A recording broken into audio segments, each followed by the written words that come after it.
Just know wherever you go, you can always come home.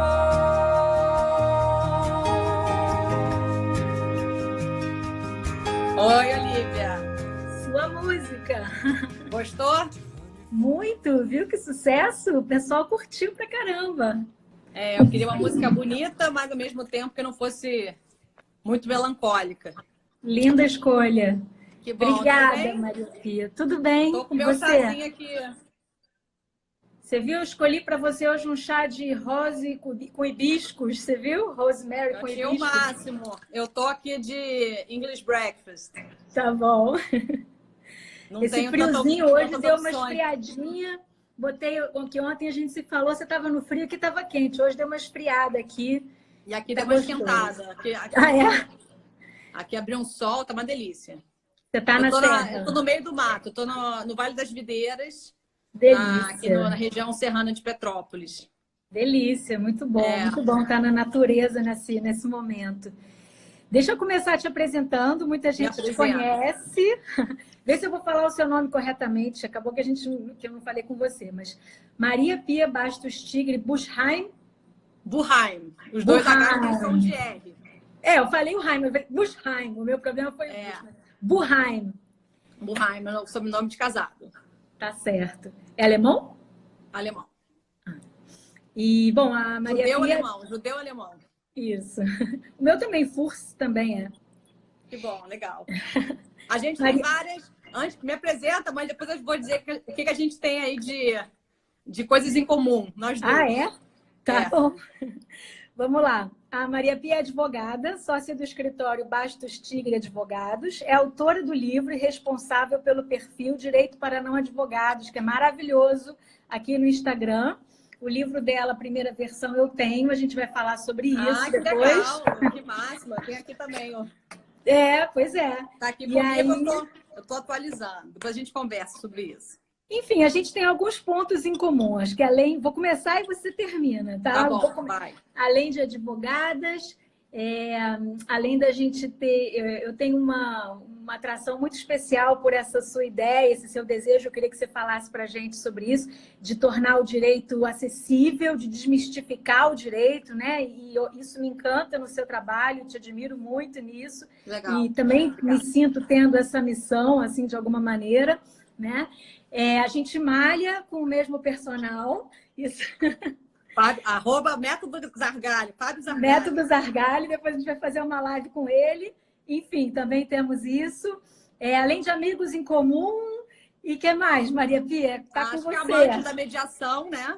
Amante da mediação. Amante da mediação. Acho que a gente tem uma coisa muito legal que a gente empreende na advocacia, que a advocacia, assim como a medicina, é visto como uma atividade muito acadêmica, muito liberal, mas que não está ligada no empreendedorismo, né? E eu acho que cada um, de um jeito, conseguiu está tentando fazer a diferença na advocacia, a seu modo, com o seu estilo de trabalho, na sua área. E eu acho isso muito legal. E você agora se mudou para Benjamin Batista e eu moro na Faro.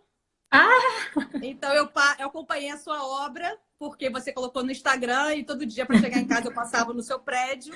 Isso. Então você ganhou o Inovari, eu concorri ao Inovari. Muito bom. Advocacia.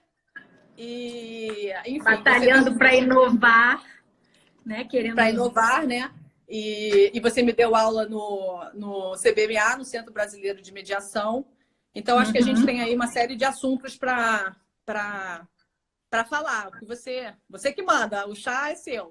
Não, o chá é nosso, o chá é nosso. Deixa eu desativar os comentários, gente, só para a gente garantir que a qualidade da conexão tá boa, e depois a gente abre de novo para as perguntas e tal que vierem depois, tá bom? Que assim também a gente consegue se ver melhor, né? Combinado. Eu queria, antes de você começar, se você me permite, porque quem me segue no Direito para Não Advogados, eu vou explicar como é que surgiu, não me conhece. Então, eu queria dar um oi para as pessoas que não me conhecem. E, enfim, prazer, Maria Pia. Agora vocês podem me seguir também no perfil pessoal, está aberto e vai ser um prazer também ter a companhia de vocês lá. Tá, eu vou botar o título, o tema da nossa live pode ser Direito para Não Advogados? Acho perfeito. O que eu pensei? Eu pensei da gente começar, a ideia, como muita gente que já está acompanhando a proposta do chá sabe, não é uma aula, não é uma palestra, é a gente bater papo. E para as minhas amigas advogadas, ainda mais as advogadas, né, de contencioso, eu adoro imaginar que a gente está voltando do fórum, já estou me repetindo, mas é porque eu gosto desse exercício. Da gente voltar do fórum, aquela hora de 5 horas, antes de voltar para o escritório, você dá aquela parada em algum lugar ali pelo Só quem centro. fez isso sabe, né? O prazer que é. Quem fez, fez. Aonde você tomaria um café ou um chá comigo no centro? Você tem algum lugar gostoso que você gosta? Olha, eu amo Colombo. O meu bisavô era poeta, bibliotecário, foi o primeiro bibliotecário, publicitário, e ele era habitué da Confeitaria Colombo, ali na Gonçalves Dias. Sim. E eu amo o waffle, eu amo o café e o chá de lá, então a gente marcaria com certeza lá.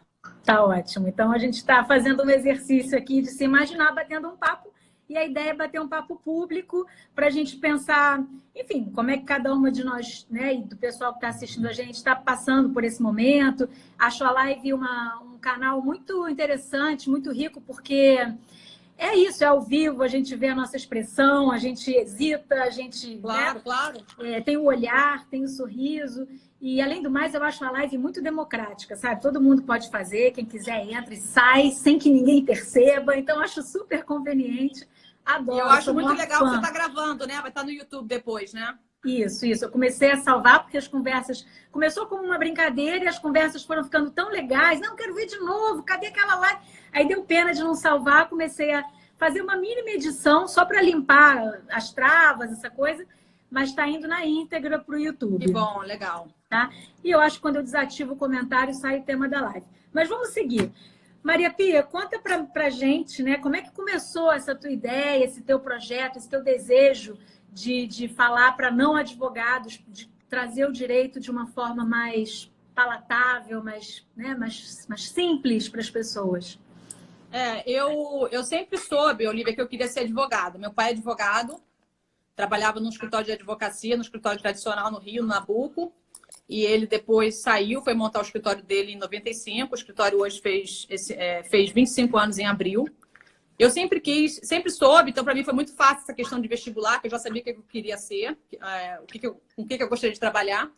E eu sempre gostei do direito, né? Eu nunca tive uma área de especialização, nunca quis me especializar numa matéria, porque eu sempre gostei do direito. Do direito privado, principalmente. Mas do direito de uma maneira geral.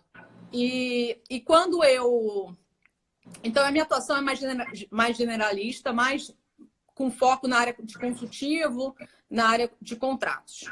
E quando eu tenho 2 filhos, o Joaquim de 11 e o Davi de 9, e quando eles nasceram, eu comecei aquela divisão, né, de trabalho e maternidade, e eu ia e voltava para casa de táxi, para poder ganhar tempo. Para poder usar o horário do táxi para fazer ligações, para colocar minha advocacia em ordem, meus telefonemas em ordem. E para pegar a fila preferencial, na época não tinha o Uber.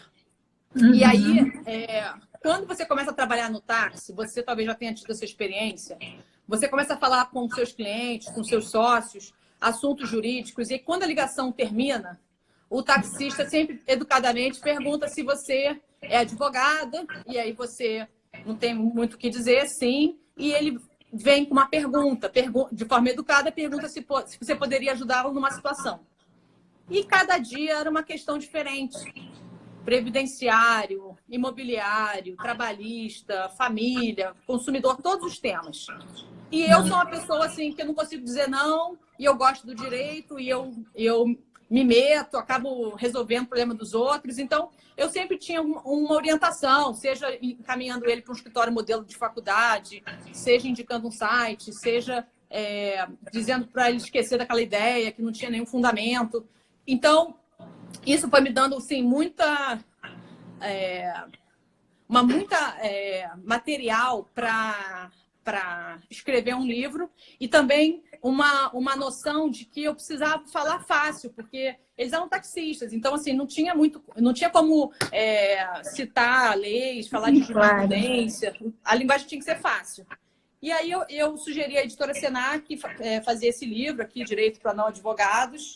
Ele foi lançado em abril de 2013 e foi muito legal, vendeu super bem, teve uma repercussão muito boa na época. Só que o direito, Olivia, ele é perecível. E ainda mais no meu caso, que é um livro que trata de 10 temas diferentes na área de direito, quando eu lancei em abril, no mês seguinte, o Congresso aprovou a PEC das domésticas. Então, o capítulo de direito do trabalho já estava um pouco prejudicado por conta dessa mudança legislativa. E aí eu fiquei frustrada, porque depois veio mudança no Código de Processo Civil, depois vieram outras mudanças de entendimento em diversas outras áreas. E aí eu fiquei achando, poxa, não fez nem um ano, já vou ter que atualizar o livro de novo. E aí eu resolvi trazer o projeto para o Instagram. O Instagram estava começando, uma rede social muito voltada para o visual, e eu queria fazer essa conexão do visual com o direito, que o direito é muito chato assim, para a maioria das pessoas, e aí eu queria fazer essa abordagem de que o direito estava muito mais presente na nossa vida do que a gente imagina. Perfeito. Então foi assim que surgiu, né, essa história. Muito bom, é maravilhoso. Eu adoro, você me disse, entendi que vai ter uma segunda edição, mesmo assim, mesmo tendo essa coisa, esse lado perecível do livro, ele ainda é uma ferramenta, né? Assim, uma maneira...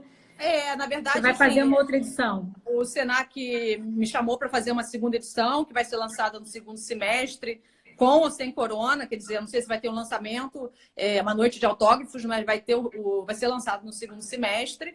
E eu estou trabalhando agora já com esse olhar da perecibilidade, porque eu estou tentando ao máximo mudar algumas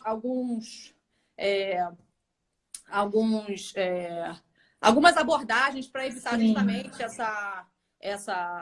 esse problema. Ele ficar com prazo muito curto, né? Porque é isso, eu me lembro que enfim, a gente comprava códigos às vezes a cada ano, na época pois que a gente estava e agora estudando, você tem... E aí, então essa é a ideia do livro. O livro vai ter alguns capítulos novos. A gente vai falar de mediação, de arbitragem, que a gente não falou nesse primeiro, falamos muito rapidamente, então vai ter um capítulo sobre isso, e vai ter um capítulo também sobre direito internacional, mas focado nessa questão que é muito comum hoje em dia, que é casamento com pessoas de outras nacionalidades, duplas ou até às vezes tripla nacionalidade, consularização de documentos. Tem algumas... Desculpa, eu estou com uma alergia aqui. Algumas questões assim de internacionais que a gente vai abordar. Muito bom, muito bom. E eu fiquei com uma dúvida. O capítulo que você vai tratar de mediação, na verdade, 2 perguntas e de arbitragem. Pergunta 1, você vai incluir práticas colaborativas no direito? E pergunta 2, como é que você vai chamar esse capítulo? A gente, assim, eu sou eu tive a formação, né, no CBMA, você foi uma das minhas ilustres professoras. Eu faço parte da diretoria de mediação e eu sou uma entusiasta do tema. A gente gosta de usar métodos adequados de solução de conflito, né? Então acho que vai ser mais ou menos algo nessa linha.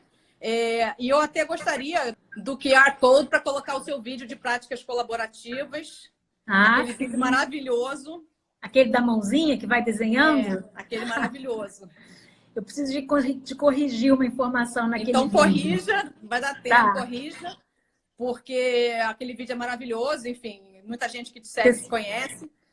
Eu acho que é muito o tom do livro, assim, porque ele é muito visual e ele é muito interessante, assim, para explicar o poder das práticas colaborativas, né? E o alcance. Então, eu acho muito bom. Legal, legal, muito bom. Não, eu te perguntei isso porque é isso, eu acho métodos adequados, ou métodos extrajudiciais, ou métodos não adversariais, qualquer nome eu gosto. O único que eu implico um pouco são os métodos alternativos, né? Porque eu acho que a gente já não fala... Eu acho que todos são alternativos. O que é uma coisa alternativa? Você tem as opções ali lado a lado. Não sei, acho que, né, fiquei feliz de saber que não é métodos alternativos. Acho que isso está superado, você não acha? Está superado, assim, está superado. Eu acho que às vezes as pessoas falam porque não se dão conta, né? Às vezes a gente tem esse hábito de usar expressões e não parar para refletir sobre elas. Mas eu acho que adequados talvez seja o nome certo. Sim. Agora, você falou que já tivemos perguntas. O que o pessoal está querendo saber? Posso deixar mais para o final um pouquinho? Pode. Te perguntar. Não para o final, não. Daqui a pouco eu falo. Mas sim. Ainda queria aproveitar aqui para te perguntar como é que vai falar? Não, uma dúvida que eu tive, assim, esse fim de semana sobre isso, né? Dessa sua experiência que eu acho linda, dessa tua vivência com taxistas e percebendo essa necessidade, porque é uma necessidade, né? Assim, tem me incomodado, e há muito tempo a gente fala disso, né? Que o direito ele devia ser ensinado nas escolas, as pessoas tinham que ter aulas de noções de direito, compreender, né, os fundamentos, a base, né, da nossa sociedade está ali. E compreender que a gente pratica ato jurídico a todo momento, e é tão comum quando a gente vai, às vezes, por acaso eu dei uma aula esse fim de semana, agora no sábado, num curso de aportes do direito para mediadores, né, para não advogados. Primeiro, eu tive uma dificuldade muito grande em identificar o que era essencial dizer, né? Falar de regime de bens, de, né, alimentos, enfim, o que é essencial dizer em 1h30? Aí você vai, não, isso é importante, isso não é? Será que eu vou nesse nível de detalhe? Acho esse já um exercício importante da gente trazer o que é essencial. E segundo, que a gente ouve comentários, tipo, nossa, eu casei, nem sabia que existiam outras possibilidades, assinei tal documento sem nem saber o que eu estava assinando. Como é comum isso, né? Como é comum a gente assinar contratos, enfim, e sair celebrando, está no nosso dia a dia. E a gente, às vezes, nem se dá conta, né? Você até tem uma fala assim, que desde pequenininho a gente está negociando, Queria pegar um pouco, que você falasse um pouco dessa tua visão. Eu acho assim, o objetivo do livro e do Instagram foi democratizar o conhecimento jurídico e mostrar que o direito está em todo lugar, o tempo todo, e que a gente não consegue se dividir, e é uma coisa que é inerente aos atos que a gente pratica. Eu acho que a gente associa a medicina à doença e associa o direito ainda a um problema jurídico, a um conflito, a uma dívida. Então, eu acho que as pessoas têm ainda essa dificuldade em encarar o direito como algo que pode ser positivo, como um ganho, como algo que não é um custo, que é um investimento, que é uma maneira de você se beneficiar no bom sentido, assim, do direito, do bom direito, né? Então, a ideia é essa. A gente teve, assim, nos últimos anos, né? Eu gosto muito, falo isso com muito orgulho, porque todo mundo sabia quem era um jogador da seleção brasileira, e nos últimos 10 anos ninguém mais sabe quem joga na seleção, mas sabe como é que é a composição do STF, que tem 2 turmas, quem é o presidente, quando é que acaba o mandato do presidente do STF, qual a relevância que ele tem na cadeia sucessória, enfim. Então, que assuntos que vão para o STF, que assuntos que não vão. Então, e pessoas com sobrenomes difíceis, né? Ministros com sobrenomes difíceis. E mesmo assim as pessoas sabem escrever, sabem falar quem são, sabem o que pensa né? Se um é mais liberal, se um é mais conservador, sabe quem é o decano, sabe quem acabou de entrar, quem está para se aposentar. Então, eu acho isso muito legal. E isso criou uma demanda, criou uma curiosidade das pessoas pelo conhecimento jurídico, não só constitucional e penal, em razão de Lava Jato, mas de uma maneira geral, né? E agora, na Covid, né, que eu acho que é importante que a gente fale da pandemia e desse momento que a gente está vivendo, agora a gente tem uma situação que a gente tem uma legião de negociadores, né, que a gente estava conversando, né? A gente tem aí 210 milhões de negociadores no Brasil, por necessidade, em sua maioria, né? Todo mundo já era negociador, mas não se dava conta, e hoje está precisando negociar para sobreviver, né? Com quem quer que seja. E aí tem uma tem uma pergunta aqui envolvendo isso, mas é isso, né? Quer dizer, para você negociar, você tem que conhecer os seus direitos. Então, é fundamental o conhecimento, alguma base, alguma noção para você negociar bem, tomar decisões informadas, você precisa de entender. Né? E outra coisa que você falou, que eu achei interessante também colocar, você falou da presença do advogado ainda está associada, né, ao conflito, ou, né, alguma coisa ruim, e é isso também, o advogado, a presença dele associada a uma ideia de cuidado e não de ameaça, né? Puxa, que bom que você contratou um advogado, significa que você quer resolver bem o impasse comigo, Isso. né? E não, isso passa muito pela postura do advogado, né? Que a gente, como mediadora, e como advogada colaborativa, eu tenho trabalhado muito com negociação colaborativa, né? Porque é um tema muito interessante. E negociação colaborativa, assim como mediação ou uma prática colaborativa, não significa que você, entre aspas, é otário, é bonzinho, é ingênuo. Não. É que você entendeu que a solução do seu problema passa pelo outro, né? E que se o outro também não estiver bem, se o outro também não estiver satisfeito, se o outro também não estiver atendido, você não consegue o que você precisa, minimamente. Então, essa consciência ajuda muito a solucionar o conflito, seja numa negociação, seja numa mediação, numa prática colaborativa. E, em geral, quem ataca mais é quem está se sentindo mais acuado, né? Você ataca porque você está se sentindo, muitas vezes, enfim, fraco. Você precisa gritar para poder se colocar, né? Mas, enfim, a pergunta que chegou aqui para você é nesse sentido de, assim, como negociar contrato de locação? A pessoa tem um aluguel e o que ela coloca é que tem muitas situações em que ela ouve que alguém conseguiu reduzir, outro, né, reduziu totalmente, outro reduziu uma parte. Como negociar? Qual é o parâmetro? Tem um parâmetro? Os clientes, Olivia, não gostam de ouvir uma frase que a advogada adora, que é cada caso é um caso. Depende. Depende. Ou então cada caso é um caso. Mas a verdade é que uma negociação, ela passa pelas suas opções, suas alternativas e os seus interesses. Então, depende muito se é um imóvel residencial ou é um imóvel comercial. Se você já paga um valor que já era barato ou já estava caro antes da pandemia. Se você tem alternativas, eu posso trabalhar em casa, eu posso morar na casa da minha mãe, eu posso me mudar para um apartamento que eu tenho meu lá em outro bairro, mais distante. Quer dizer, se você tem alternativas, é mais fácil. Da mesma forma, você tem que avaliar o outro. O outro está desesperado, aquela única fonte de renda dele. Como é que ele tem outros imóveis? No meu prédio, o que outros vizinhos conseguiram?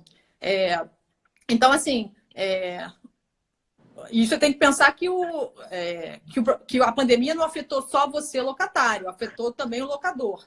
Então, também não adianta você, em benefício próprio, sugar a renda do locador.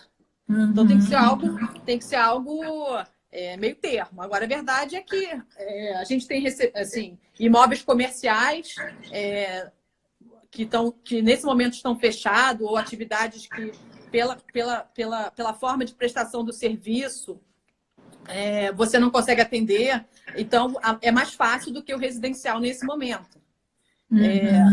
Muitos estão aceitando 50%, 70% de desconto, dependendo do valor do condomínio do IPTU. Se você honrar o IPTU e condomínio, é possível. Alguns estão aceitando acordos assim, criativos. Você levanta a caução, você parcela a dívida, você tem uma carência, né? Então, depende muito do tipo de imóvel, da localização, do valor que você estava pagando, do investimento que você já fez no imóvel, se você tem pretensão de sair, o custo que é para você desmobilizar. Então, tem todo uma série de questões. Tem mil variáveis aí que tem que ser analisadas. Tem muitas variáveis, caso, né?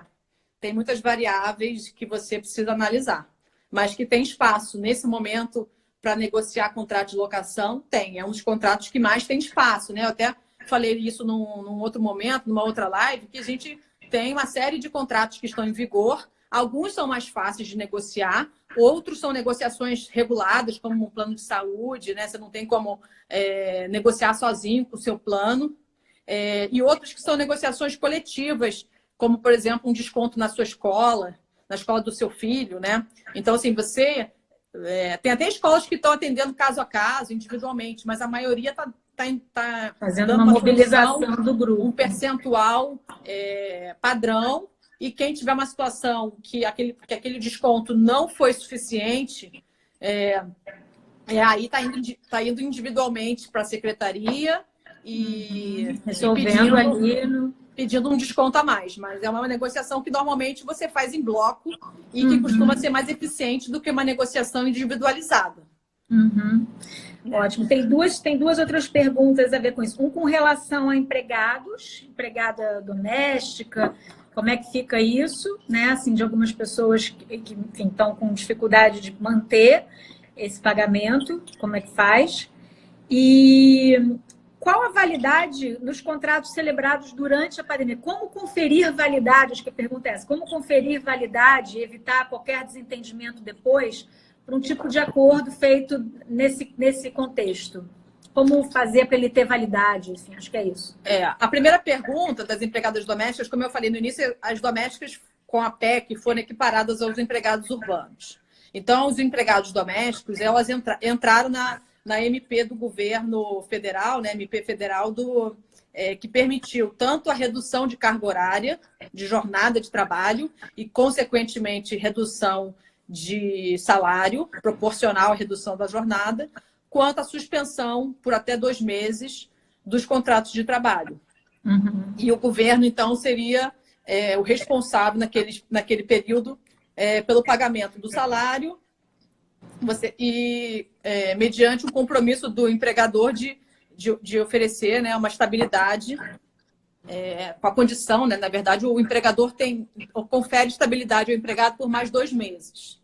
Então, dependendo, se você não estiver, de fato, utilizando os serviços domésticos, seja porque o empregado, você não está na sua residência onde ele trabalhava, seja porque ele não pode, dependendo de onde o empregado doméstico reside, ele não pode mudar de município, não consegue ir ao ônibus, ou até grupo de risco, né? Porque tem muitas pessoas que são diabéticas, que são idosas, que não estão doentes, mas são grupo de risco, e não convém ficar nesse vai e vem em transporte público. Então, às vezes, é uma necessidade. Então, tem de tudo. Eu acho que você tem... eu já vi pessoas que estão pagando sem ter o serviço, porque tem condições, o empregador tem condição de pagar o salário, tem prejuízo da sua renda e sabe que o empregado precisa, que ele não está indo por malandragem, ele não está indo por impossibilidade. Lógico. Tem pessoas que estão pagando uma diária em vez de 2, de uma diarista que não está trabalhando, quer dizer, para a pessoa não para ficar manter sem ali, mesmo sem ir, né? Outros que estão dormindo no emprego, que não dormiam, para reduzir o número de deslocamento. Então, isso tem de tudo. Algumas pessoas combinando um transporte, às vezes, mais seguro, eu acho que o momento, que não seja de eu pensar fora da caixa, de criatividade, de tentar pensar em soluções que sejam boas para todo mundo, ou viáveis, né? Pelo menos. Exato. Dar oxigênio. Todo mundo tem que ter oxigênio, né? Não dá para sobrecarregar, nem deixar nenhum dos lados desatendido, né? Desamparado. Eu acho que é a hora da gente acomodar as possibilidades e as necessidades, né? E aí, em relação a essa pergunta, quer dizer assim, as pessoas não deixaram de fazer contratos na pandemia, né? Os contratos... eu gosto sempre de lembrar as pessoas que, quando falam em negociação de contrato, que a gente tem contratos digitais, né? Contratos que a gente faz com Netflix, que a gente faz quando a gente compra alguma coisa na internet... a gente tem os contratos que a gente conhece bem, que são aqueles contratos impressos, escritos, e tem os diversos contratos verbais que a gente tem, que a gente nem se dá conta, né? Que é o mais grave. Assim, grave não, mas é o que é o mais, até mais comum, que são os contratos que você faz. Você vai comprar um negócio no supermercado, vai pegar um ônibus, você vai passar no pedágio. Isso tudo são contratos que a gente está firmando, mas que a gente não ganha uma via para arquivar em casa, né? Então, assim, são a gente continua fazendo ajustes, né, na pandemia, só que agora já com essa situação. Quer dizer, hoje sim, você já não pode alegar uma onerosidade se eu já estou te contratando nesse momento, que a situação já está acontecendo, né? O que eu tenho visto é que, assim, contratos que foram firmados no início da pandemia, quando a gente achava que ia durar 15 dias, né? Você se lembra quando a gente achava que ia durar 15 dias? Agora já tem 2 meses e meio. Então assim, você contratou alguns serviços, alguns produtos por 15 dias, achando que ia durar só 15 dias e que ia voltar à normalidade, e a gente já está entendendo, uns mais, outros menos, que não vai ter o normal, não vai ter mais, que não vai ser mês que vem, talvez seja ano que vem, muita coisa não vai mudar, e outros combinados vão ter que entrar. Então, eu acho que é importante não deixar de firmar contratos nesse período, mas ter um olhar de que assim, cuidado com não se comprometer com valores, com parcelas, com obrigações que, de repente, você não pode honrar, né? Então... Uma coisa que eu tenho feito com os clientes, né? Meus clientes de direito de família, enfim, 2 coisas que vai bem na linha do que você está falando, né? A primeira é que a pandemia, a situação por si só, não justifica a redução ou a exoneração de pagamento, de manutenção financeira, né? Pensão alimentícia, e que, em caso de precisar de ter algum tipo de ajuste, seja para reduzir ou até para aumentar, porque você pode, né? Não tem algumas despesas, mas algumas pessoas estão tendo mais despesas com os filhos em casa, enfim. A celebrar acordos provisórios, que a gente possa fazer isso online, né? Que a gente possa, com a presença de advogados, trocar uma mensagem e combinar acordos de curto prazo, né? Quase combinar as próximas 24 horas, e aí a gente ir fazendo um acompanhamento da situação, porque realmente não é o momento de fazer nenhum tipo de combinado, nenhum tipo de acordo porque a gente não consegue mal pensar como é que a gente vai estar daqui a 2 meses. Então, eu ouvi uma metáfora ontem interessante, que é fatiar o gorila, né? Porque a pandemia é um gorila, né? A pandemia é um gorila, uma coisa enorme, né? E aí você não dá conta de um gorila, mas se você fatiar ele em diversos pedacinhos, você consegue dar conta. Então, assim, quando eu começo a me desesperar, a pensar, caramba, quantas mudanças, eu penso, não, vamos um dia de cada vez, vamos por partes. Quer dizer, essa semana eu dou conta, semana que vem eu dou conta. Não vamos desesperar, porque a gente fica pensando assim, grupo de escola, as aulas só vão voltar em 2021. Caramba, eu vou conseguir continuar dando aula para os meus filhos por mais quanto tempo? Então, eu falei assim, calma, essa semana, mais uma semana, depois eles vão entrar de férias. Então, eu acho que quando você divide o problema em partes menores... Curto prazo, em curto prazo, como você falou, em ajustes provisórios, você consegue... Aquilo ali fica menor para você e fica mais fácil de você digerir. Você estava falando... Eu me lembrei, meu pai me deu... eu comprei outro dia para brincar com meu filho na pandemia, um Atari. Aquele coisa bem vintage, sabe? Você teve um Atari? Eu tive. Pois é. E tem aquele jogo clássico do Enduro. Lembra do Enduro? Lembro. Que tem uma hora que tem uma neblina e a gente só vê a metade da tela. E a gente tem que ir desviando dos carros na metade da tela de noite, né? Era um negócio assim... Então, é mais ou menos assim que a gente está vivendo, né? É um enduro na neblina de noite, porque a gente só consegue ver no curto prazo e a gente tem que tomar aquelas decisões ali, naquele momento, né? Meio bobagem isso, mas é assim que eu visualizei isso que você acabou de dizer, da gente ter pequenas metas mesmo, né? É mais fácil. E, bom, tem uma outra pergunta aqui para você, e aí eu já acho que tem a ver também com o que eu queria puxar do nosso assunto, de como é que você vê o futuro do direito, né? Os escritórios, e aí já é uma pergunta minha, um papo que eu queria ter com você, como é que você acha que os escritórios vão passar a se organizar daqui para frente, se você acha que essa experiência desses 3 meses, ou 4 ou 6 meses, enfim, ela já vai ser suficiente para trazer uma mudança radical na forma de como os escritórios de advocacia, os advogados, né, enfim, vão se organizar ou a gente vai trabalhar daqui para frente? Essa é uma pergunta minha, na verdade, queria conhecer o teu olhar. E a pessoa perguntou o que você acha da mediação online, do atendimento online, né? Tanto a mediação quanto eu acho que qualquer negociação, aí eu já estou estendendo a pergunta. Então, são perguntas que se misturam.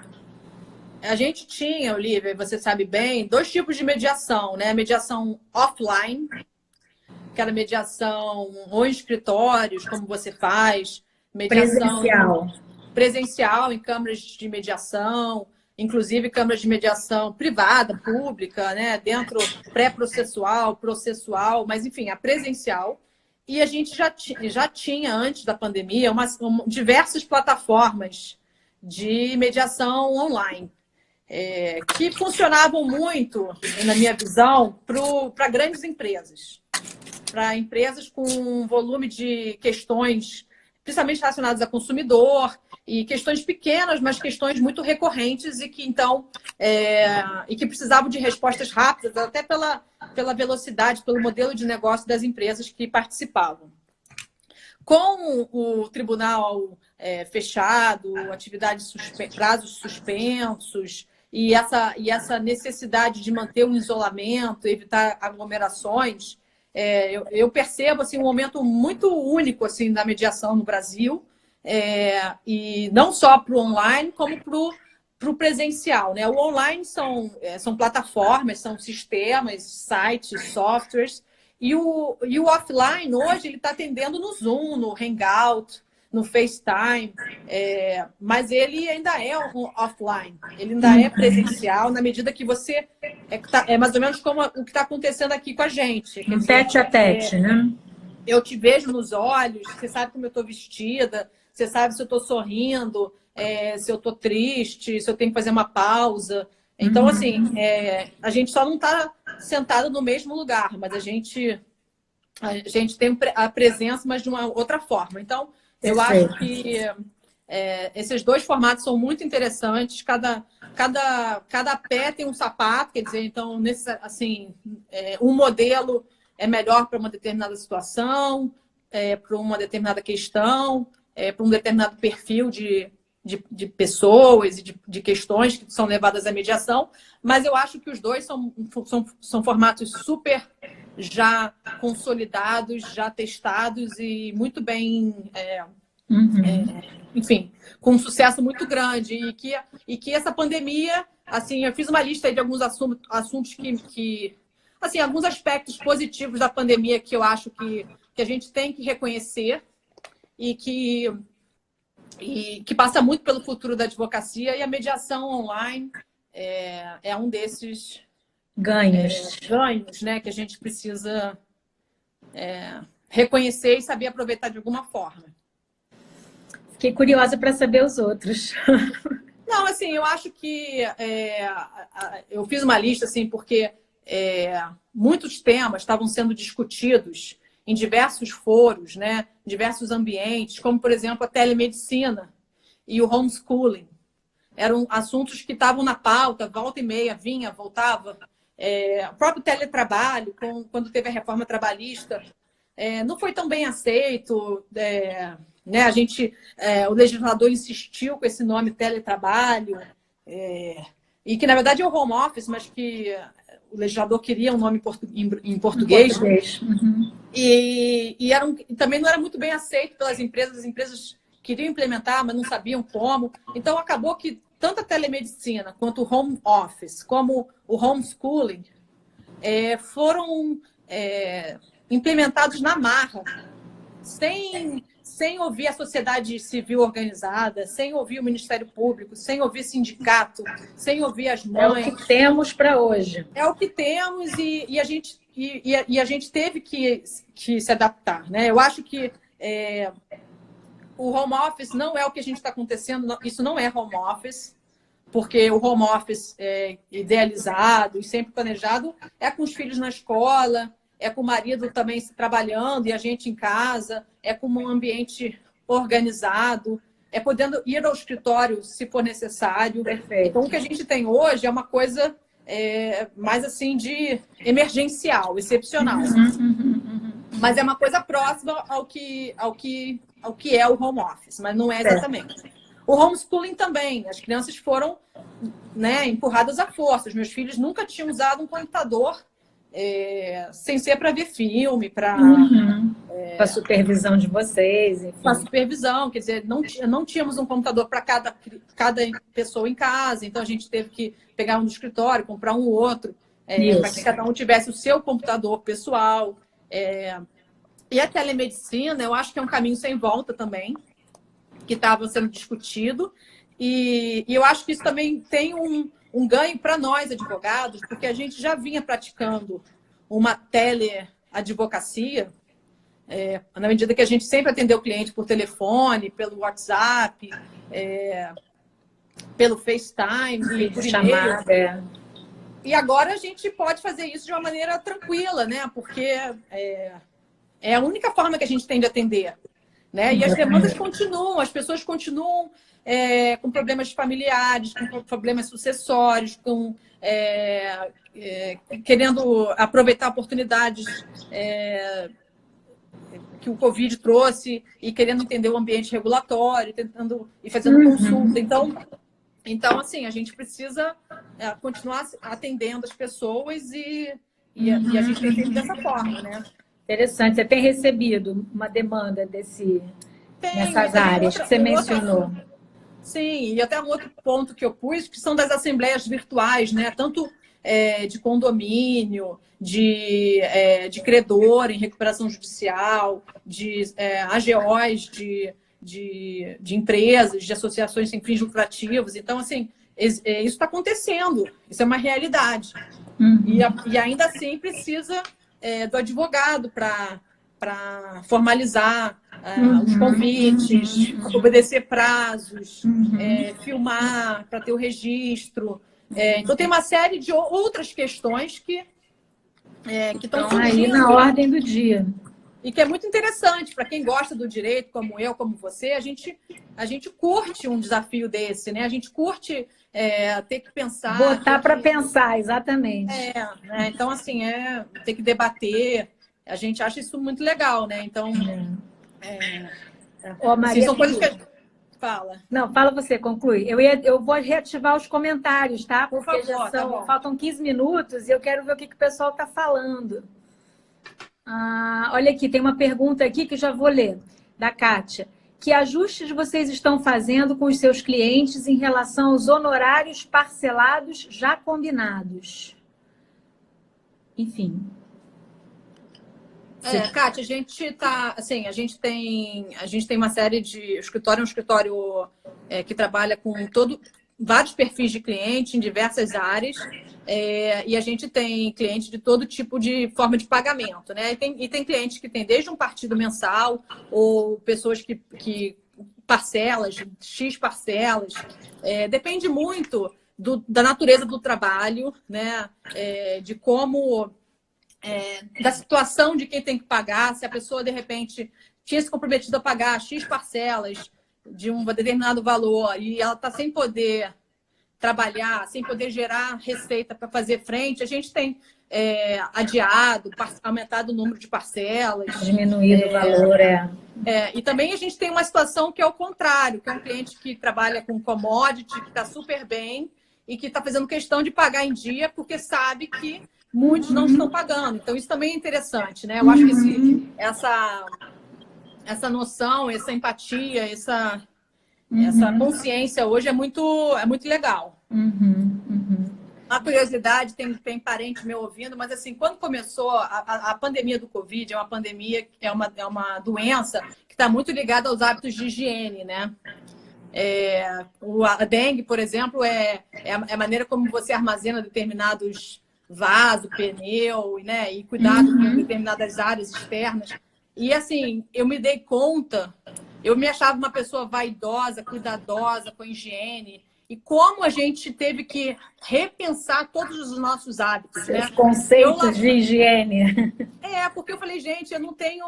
Minha higiene não é suficiente, porque eu lavava a mão várias vezes por dia, mas não 2 minutos, não até metade do meu braço. Eu não tirava os meus anéis, eu não tirava a pulseira. Quer dizer, eu acho que a pandemia, assim, eu acho que esse momento, assim, esses 65 dias que a gente já está passando em isolamento, tem proporcionado diversos aprendizados em diversas áreas, desde a parte de higiene, não só higiene pessoal, mas cuidado com os alimentos que vêm da rua, né? Você comprava um negócio, colocava na geladeira e ia embora. Vida que segue. E sapato, sapato dentro de casa. Sapato, a roupa que você passou horas num determinado lugar, cumprimentando pessoas, abraçando, tocando e falando perto. Até a nossa bolsa, né? Hoje eu chego a bolsa, ela fica assim na área de serviço, eu vou lá, pego e fica pendurada lá, porque até a bolsa tem dado um certo... a gente começa... Eu tenho ficado horrorizada quando eu vejo agora filme, seriado, Netflix. Eu falo, gente, como eles se tocam, estão muito próximos, que eles não estão usando máscara. Quer dizer, já mudou, né? Já mudou alguma coisa na cabeça. Assim, voltando para o livro, né? Eu falo muito de leis que pegam e que não pegam, né? Sim. E o uso da máscara é impressionante como pegou. Porque foi um decreto municipal que foi replicado em diversos municípios e simplesmente pegou. As pessoas entenderam que a máscara é eficiente na contenção, para evitar a propagação do vírus, e as pessoas estão usando, já tem porta-máscara, já estão lavando máscara, já estão máscaras para serem descartáveis, máscaras mais bonitas para serem usadas em determinadas situações. Então, isso é muito, muito legal, como também a gente tem, como o ser humano tem essa capacidade de também se adaptar, às vezes, muito rápido, né? Não, e aqui a Malu comentou, como cinto de segurança, é verdade. Eu lembro quando eu era criança, que eu entrava, às vezes sentava no banco da frente, abria a janela e ficava lá. Não tinha essa coisa de cinto de segurança, eu já, né, adolescente. E hoje é automático, né? Todo mundo entra e é automático, você nem pensa mais, você já bota você se sente mal sem o cinto, né? Sem o cinto, você fica completamente protegida. Então, alguém comentou aqui, já viramos a chavinha, a gente está passando por um momento de intensas negociações com tudo. O judiciário está acompanhando isso e levando em consideração. A gente está entrando nos 10 minutos finais, só para te dar um parâmetro do tempo. Mas e o judiciário? Você tem acompanhado? O que você tem achado, enfim, dos provimentos, como é que está o funcionamento? O PJ do Rio tem feito lives, né? De vez em quando eu assisto.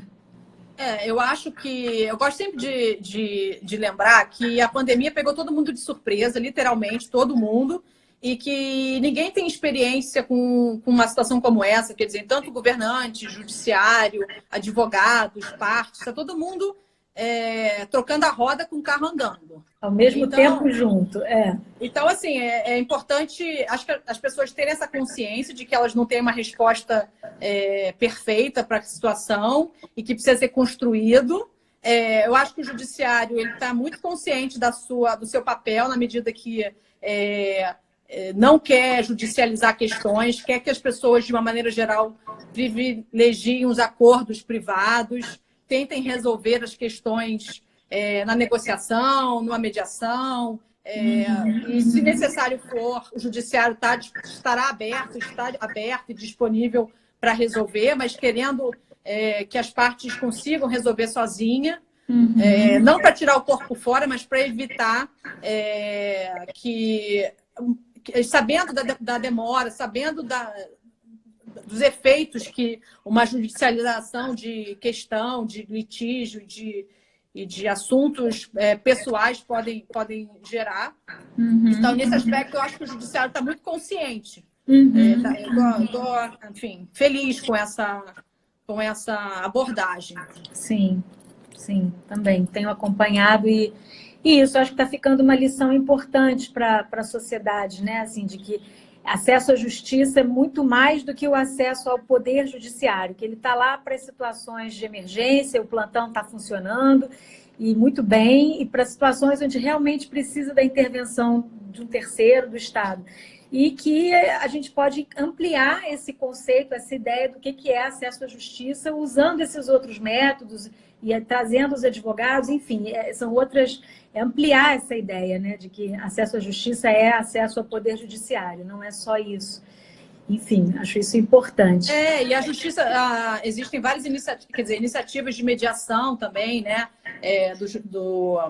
Utilizando o sistema judiciário, né?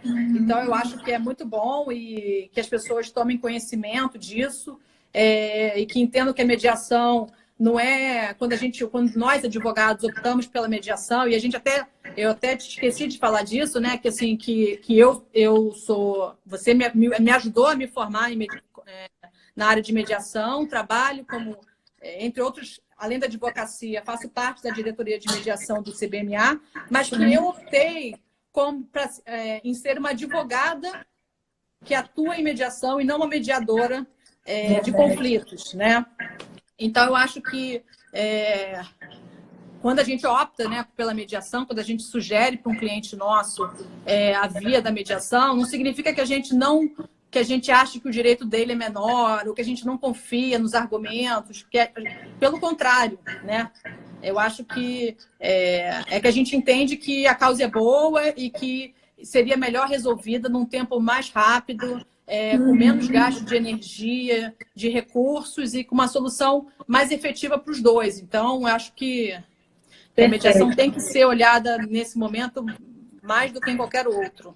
E não só quem quer. Eu acho que uma mensagem importante que você está deixando com essa tua fala é que o conhecimento em mediação, né, o aprendizado, entender o que é essa proposta de gestão de conflito, não é só para quem quer ser mediador, mas para o advogado que hoje tem que considerar essa possibilidade, né? Tem que considerar mesmo que não queira atuar mas que tem que transitar por esses diferentes métodos, senão ele está fora do seu tempo. Hoje a gente dispõe dessa multiplicidade de portas e de opções e o nosso papel é ajudar o cliente a identificar qual é o melhor método para a situação que ele está vivendo, né? Aquilo que a gente sempre fala, não tem um método melhor do que o outro. Então, o conhecimento em mediação, compreender os princípios, o que é esperado, qual é o objetivo, a natureza daquele trabalho é muito importante para que ele aconteça e se consolide na nossa sociedade, né? O processo judicial, Lívia, é como se fosse uma cirurgia. A cirurgia não é para todo mundo. Às vezes, o seu problema você resolve com gesso, resolve com uma fisioterapia, resolve com um antibiótico. Você não precisa necessariamente ir para uma mesa de cirurgia, que seria um processo judicial mais caro, mais complexo, com efeitos colaterais. Efeitos colaterais que você não domina, que você não controla. Então, para cada situação, uma solução. Então, não significa que a gente não saiba litigar, né, no judiciário, né, se necessário for, mas que existem outras alternativas, né, outras opções para quem tem um conflito que precisa de uma resposta. Agora, a gente caminhando aí para o final... Finalzíssimo. Passou muito rápido, adorei, nossa. Passou muito rápido. Eu queria te dizer que eu era fã e sou fã ainda do seu pai, do trabalho que ele fez para te ajudar em tudo, que eu acompanhava com muito carinho, e que também sou fã do seu irmão Alex. Sempre, ele é xará do meu marido, que sempre que eu posso, eu deixo livros na estante lá da praça dele. Enfim, que foi uma bonita homenagem que vocês fizeram. Enfim, que eu sou muito fã aí desse seu projeto, desse seu trabalho, e da maneira generosa que você compartilha com seus alunos, com os seus seguidores, as melhores práticas, né? Que são as práticas colaborativas. Quem dera, né, que o maior número de pessoas possa ter acesso a esse tipo de solução. Nós, advogados, não somos donos da verdade, não temos capacidade de resolver todos os conflitos, precisamos de outros agentes, personagens e profissionais para nos ajudar a resolver questões que às vezes parecem simples, mas são complexas, às vezes parecem complexas, mas são simples. Então, Que bom, obrigada aí pelo convite. Foi muito bom tomar esse chazinho à distância com você. Sim, muito bom.